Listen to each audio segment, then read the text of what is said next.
వాలంటీర్లు అందరూ కూడా చాలా మంది వచ్చారు. ఏమ్మా అంటే ఏడుస్తున్నారు. మీ ఎదురుగుంటా కూడా వాలంటీర్లు అందరూ ఏడుస్తున్నారు. ఈ రోజున బాబు ఎలక్షన్లో మమ్మల్ని బలవంతంగా రిజైన్ చేయించారు.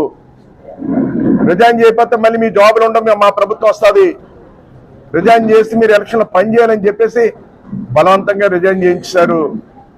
ఈరోజు మేము దీని మీద ఆధారపడిపోతున్న మా కుటుంబాలు, నాకు 2 పిల్లలు, ఎలా బతకాలో తెలియట్లేదు, మా ఉద్యోగాలు మాకు ఉండేలా చూడని చెప్పి వాలంటీర్లు అందరూ వచ్చి, మీరు కూడా చూస్తారు, మీ కళ్ళ తిరిగి ఏడుస్తున్నారు. అందరూ కూడా వాలంటీర్లు బలవంతంగా రిజైన్ చేయించారు ఈ రోజున.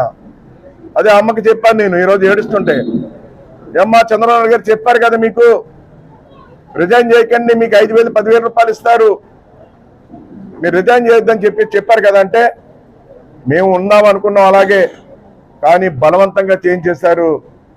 మళ్ళీ వాళ్ళ ప్రభుత్వం వస్తుంది, మళ్ళీ మీకు జాబులు ఉంటాయని చెప్పేసి బలవంతంగా చేయించారు అని చెప్పేసి బాధపడుతున్నారని సందర్భంగా తెలియజేస్తున్నా.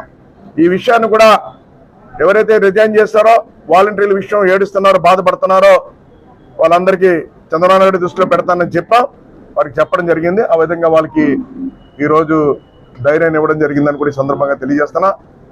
ఏదైనప్పటికీ కూడా ఈ రోజున వాళ్లే కాదని ప్రజలందరినీ మోసం చేస్తారు వైసీపీ ప్రభుత్వం.